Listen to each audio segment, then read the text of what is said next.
Hello and welcome dear students to the notebook plus. आइए आपके MCQ series को continue करते हुए और एक सेक्शन और एक टॉपिक पे आज हम मॉक कर लेते हैं।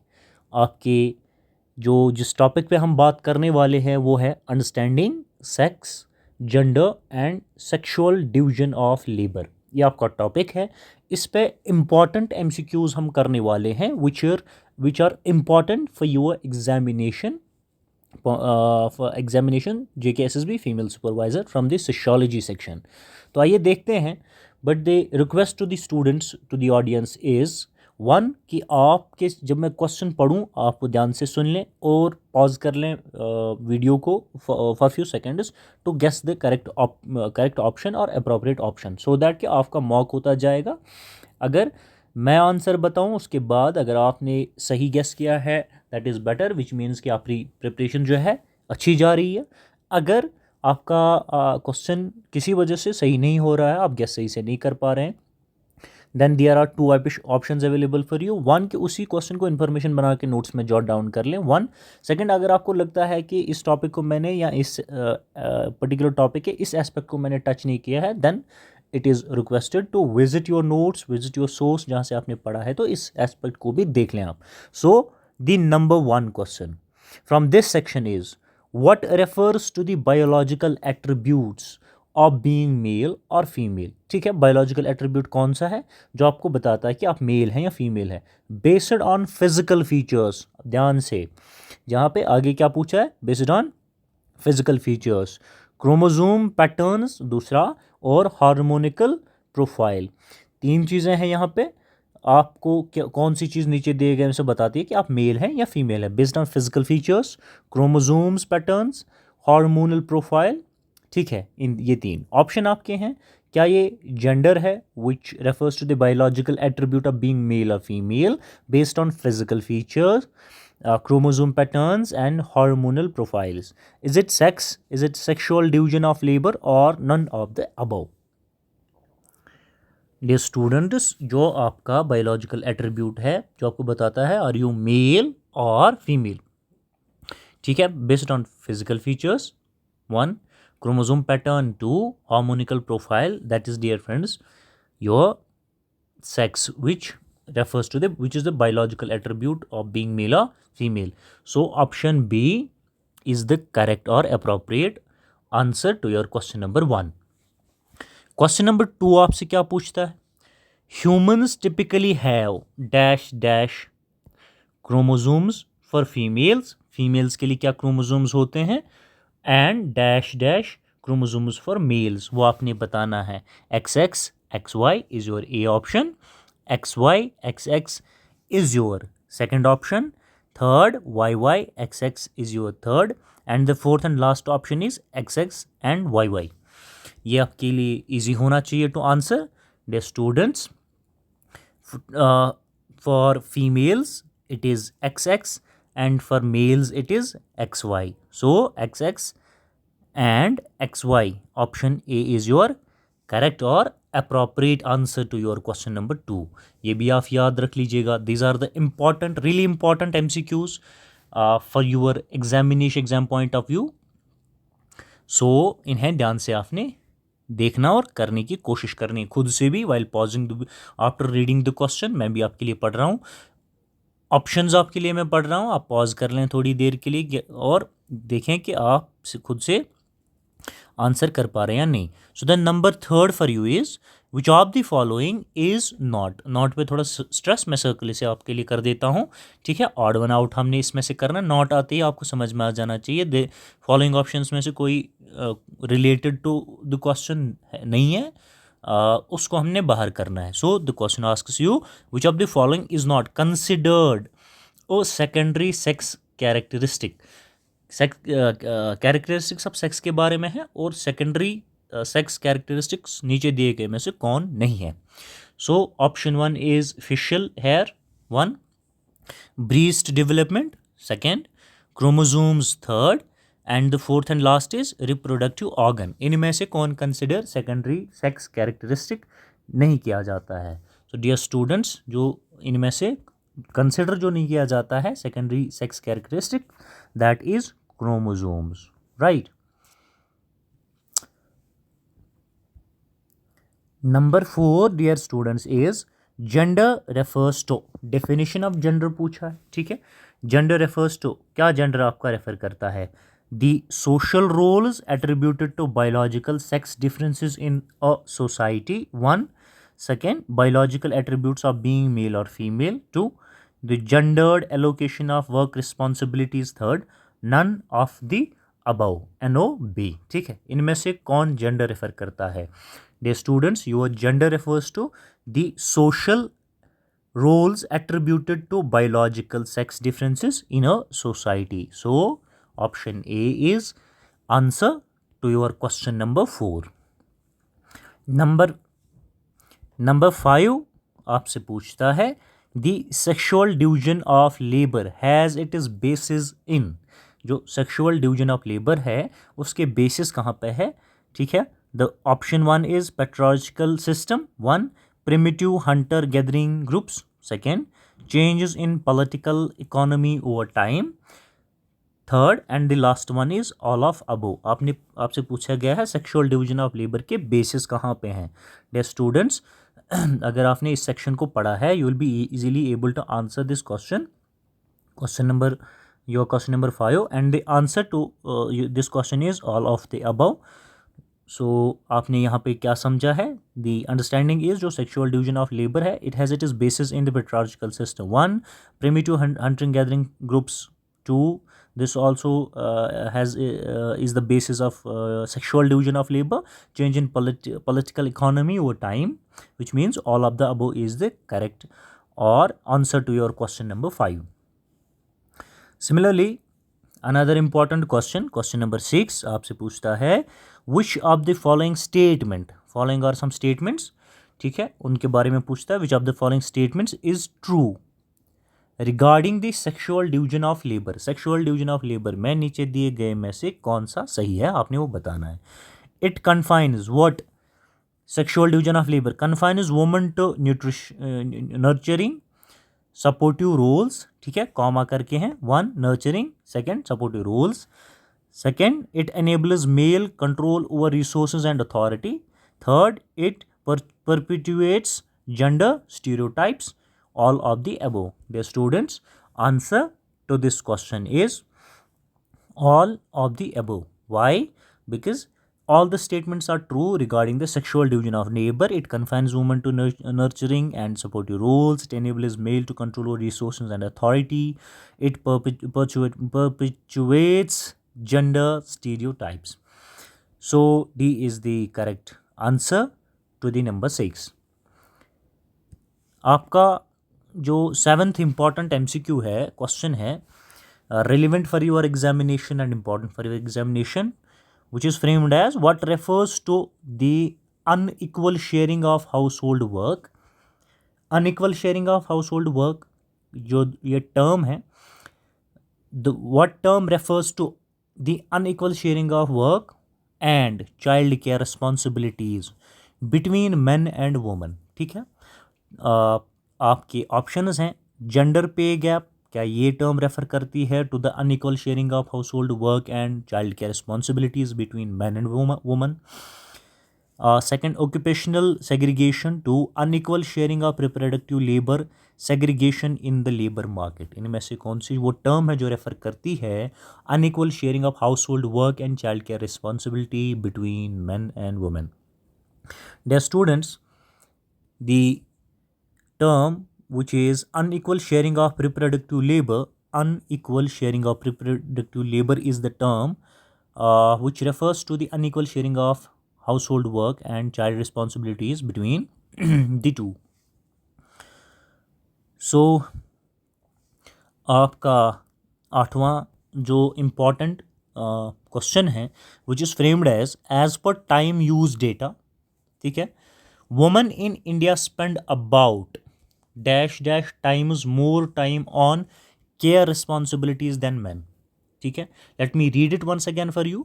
as per time use data, women in India spend about dash times more time on care responsibilities than men, 5 times, or 10 times, 15 times, or 20 times. It is as per the time use data, dear students, it is option B, it is 10 times, that a woman in India spend about 10 times more time on care responsibilities than men. So option B is the correct answer or appropriate answer to your question number 8. Similarly, number 9 is framed as occupational segregation concentrates women's labor into which of the following type of employment? Occupational segregation concentrates women's labor into which of the following type of employment? Options are informal type of employment, low skilled, poorly paid, all of the above.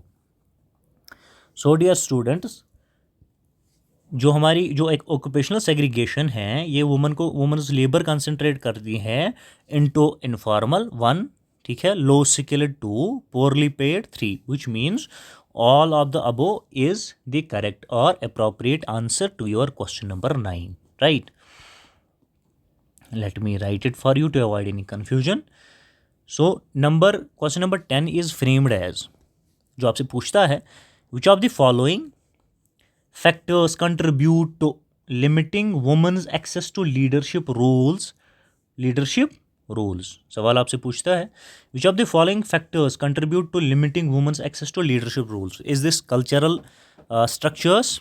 1. Restricted mobility. 2.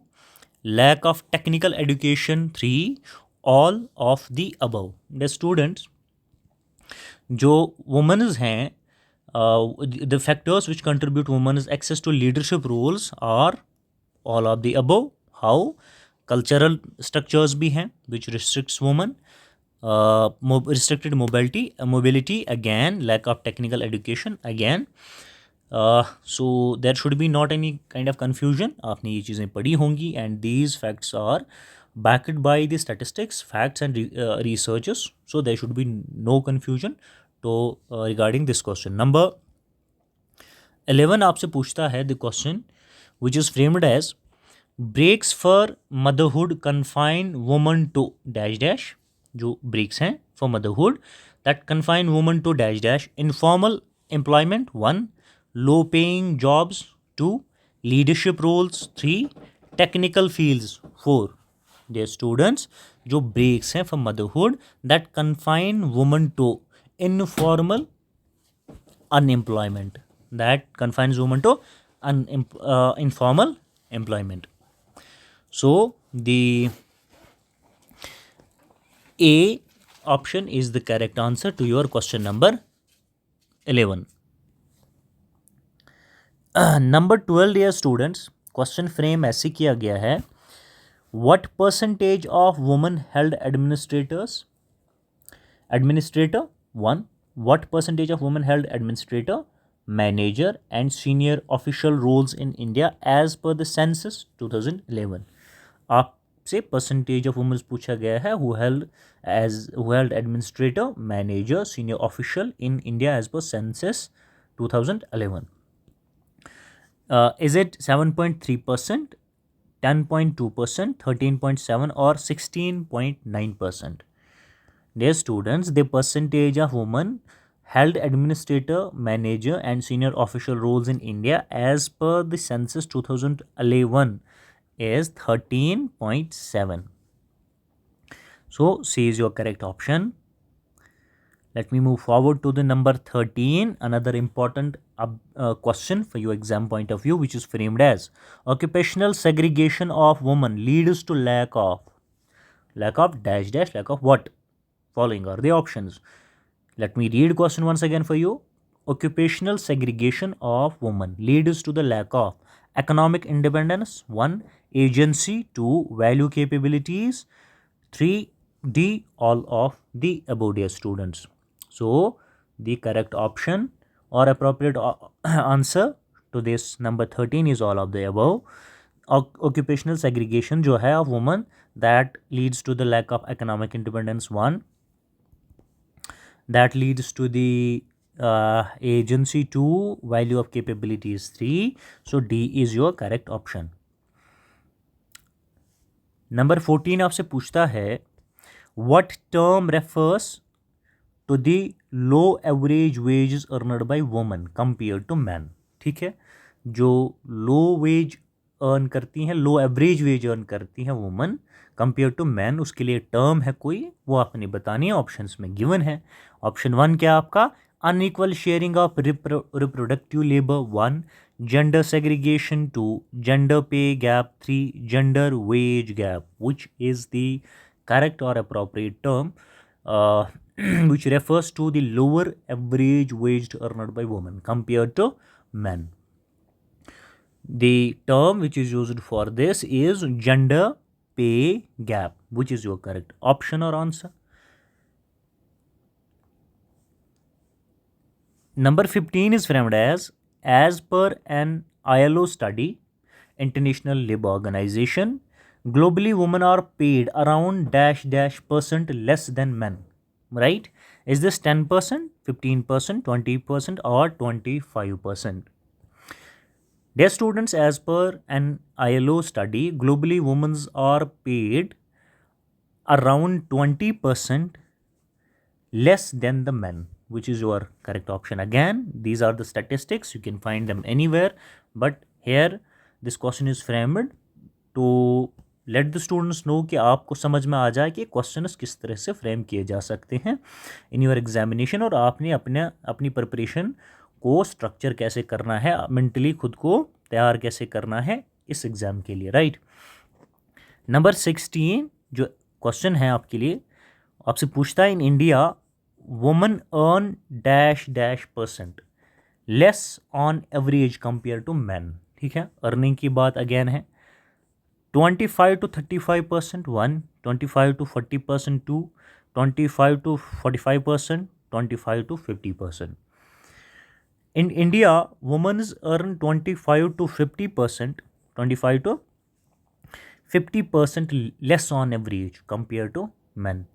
ये और एक statistics based question था। Similarly number 17 पूछता आपसे which one of the following is not को मैं फिर से सर्कल कर रहा हूँ, ऑड वन आउट करना है। Which one of the following is not considered a dimension of the gender division of labour. Which one of the following is not considered a dimension of the gender division of labour? 1, unequal sharing of reproductive labor 1, segregation in the labor market 2, gender pay gap 3, gender equality in leadership. So dear students, इनमें से जो dimension है of gender division of labour वो है gender equality in leadership, which is not considered a dimension of gender division of labour. Right, so number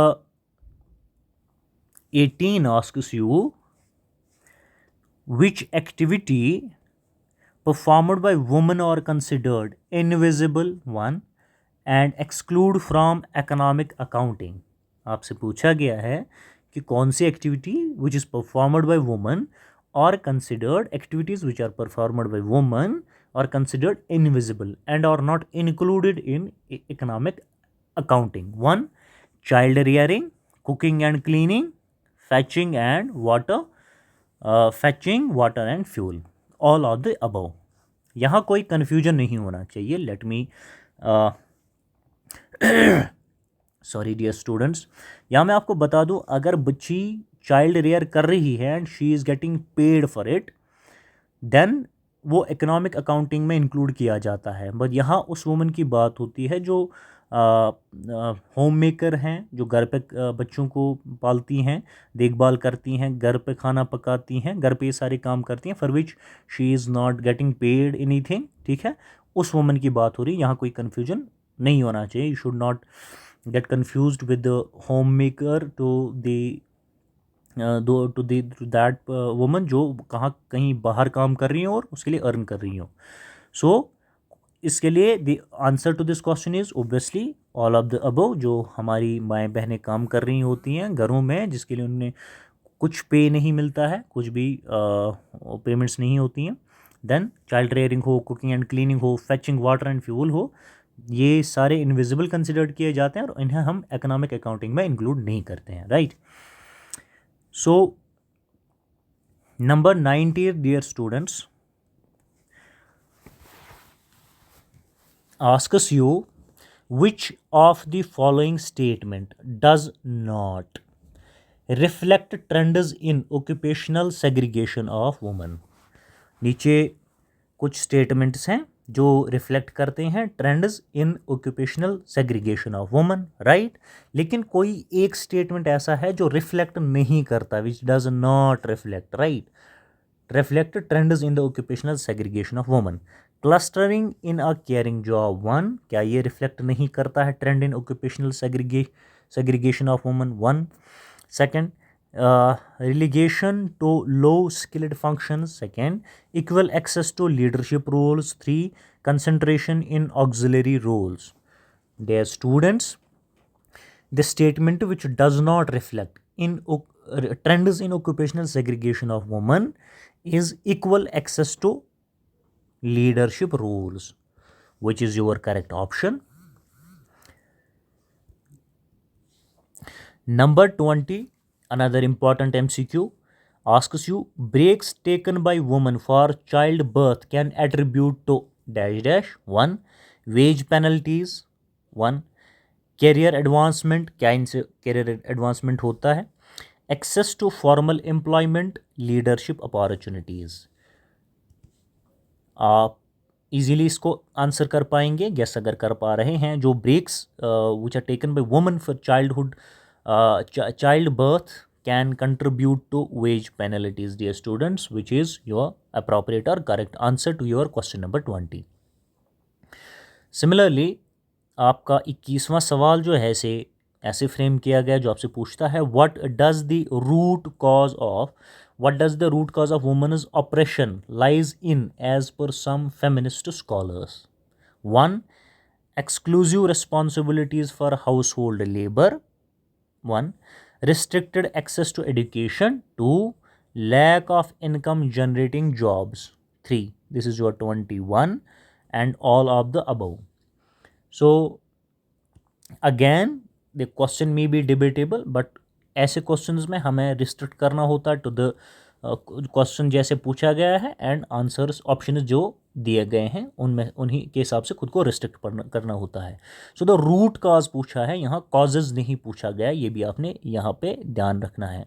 so the root cause of women's operation lies in as per some feminist scholars is exclusive responsibilities for household labour, which is your correct option. आपने शायद आप अगर यहाँ causes लिखा होता तो all of अबो हम लिख सकते थे, ठीक है, बट रूट कॉज लिखा है तो स्पेसिफाई करना था, दैट इज़ वाई कि हमने ऑप्शन ए इसमें करेक्ट कर दिया। सिमिलरली 22 आपसे पूछता है which of the following is an impact of the gender pay gap. अभी तक ऊपर से करते करते हमें जेंडर पे गैप तो समझ में आ गया है, तो एंड हम ये मान के चलते हैं कि हमने ये कॉन्सेप्ट्स पढ़े हैं, क्लैरिटी है कॉन्सेप्ट्स की, हमने कुछ फैक्ट्स गैदर कर लिए हैं, नोट्स जॉट डाउन कर लिए, हम अब मॉक कर रहे हैं, ठीक है। We are checking our preparation and the different ways the questions can be asked in the examination. So question आपका पूछता है which of the following is an impact of gender pay gap. 1, poverty among women 1, under valuation of women's work 2, dependence on man 3, all of the above. Dear friends, आप यहाँ पे safely बिना डरे all of the above option कर दें, कोई मसला नहीं है, क्योंकि पूछा गया विच of the following is an impact of gender pay gap. और जब हम पढ़ते हैं तो यहाँ जब हमने पढ़ा है उस समझ से हम ये समझ निकालते हैं, जो हम कंक्लूजन पे पहुँचते हैं वो ये है कि poverty is the impact of gender pay and under valuation of women's work, second dependence on man, obviously these are all the impacts of gender pay gap, which means D, all of the above is the correct or appropriate answer to your question number 22। 23 आपका cultural structures that limit women's access to technical education help perpetuate dash dash 1, their domestic responsibilities, occupational segregation, gender pay gap, all of the above। So safely कोई डर नहीं है, It is the all of above. Cultural structures that limit women's access to technical education help us perpetuate their domestic responsibilities. Obviously, occupational segregation, gender pay gap, all of the above is the correct option. कोई डर नहीं, safely आप ये answer कर सकते हैं. Similarly, number 24, which of the following does not, ठीक है, not reflects the trends in the sexual division of labor over time. आपसे क्या पूछता है? ये पूछता है कि नीचे दिए गए में से कौन सा रिफ्लेक्ट नहीं करता है trends in the sexual division of labour over time. Is this one, association of women with domestic unpaid work, income generation seen as men's responsibility, to equal participation of women in public life, craft and food processing seen as extension of domestic work. So dear students, it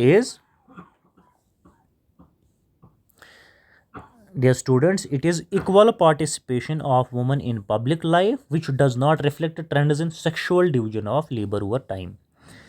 Similarly, your number 25 आपसे पूछता है systematically confining women to nurturing supportive roles enables dash dash. Systematically confining women to nurturing supportive roles enables male control over resources and authority 1, perpetuation of gender stereotypes 2, economic exploitation of women 3, all of the above.